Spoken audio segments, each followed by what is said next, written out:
Hello and welcome. This is Hena Talati and you are watching It's Tomorrow News.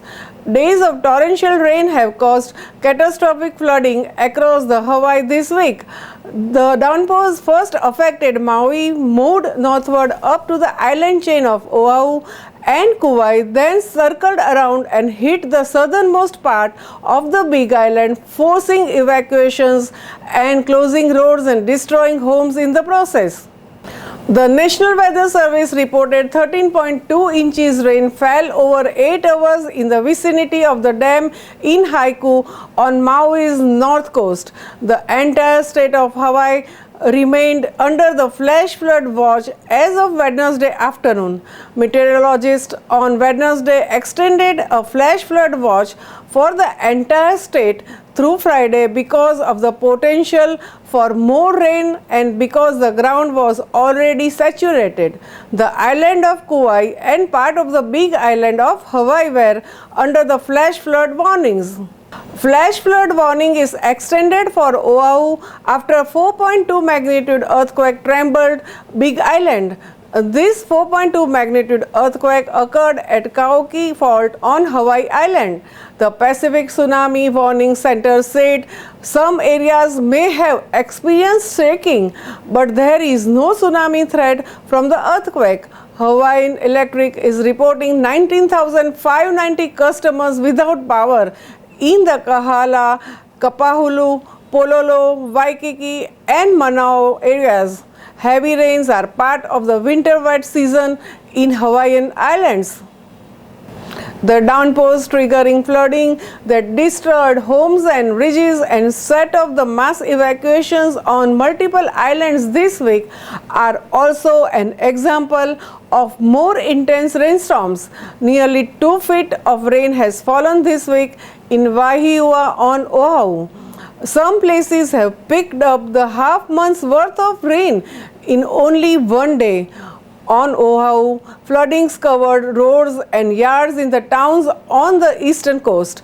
Rising waters in the Opelua stream, which carries waters from the mountains down to the ocean, sets off an evacuation order for small town of Haleiwa, which is heaven for the big wave surfers. Persistent rains over the past several weeks led to the failure of an earthen dam on the island of Kauai, resulting in 2 fatalities. The disaster destroyed and heavily damaged 2 Maui bridges along with at least 6 homes on the island.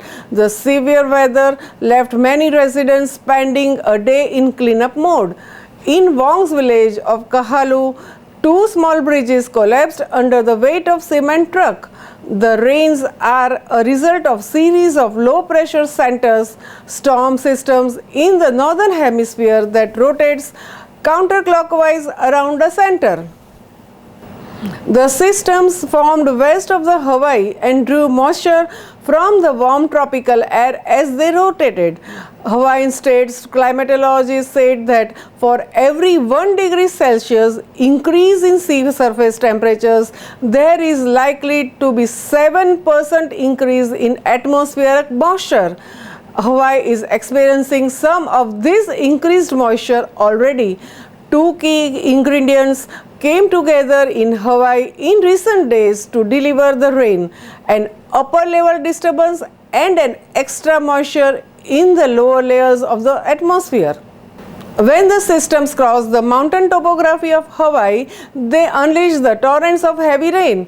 Apart from unleashing heavy rain, the storm system also caused flooding because of the orientation and movement of the showers within the rain-producing section of the storm. The National Weather Service in Hawaii reported that several locations of the island of Kauai had rainfall totals in excess of 30 inches for a 3-week period from late February to mid-March. Officials warned the public to stay away from the streams, drainage ditches and low-lying areas prone to the floodings. Rainfall with runoff will cause hazardous driving conditions due to the ponding, reduced visibility and poor braking action. The Hawaiian Islands have one of the most diverse rainfall patterns on the earth. The mountainous terrain, persistent trade winds, heating and cooling of the land, and regular presence of a stable atmospheric layer at an elevation of around 7,000 feet interact to produce areas of uplift in distinct spatial patterns anchored to the topography. The resulting clouds and rainfall produced by this uplift lead to the dramatic differences in mean rainfall over a short distances. That's all for now. For more news updates, stay tuned with us. It's Tomorrow News, Hena Talati. For more weather updates like this, and please subscribe our channel.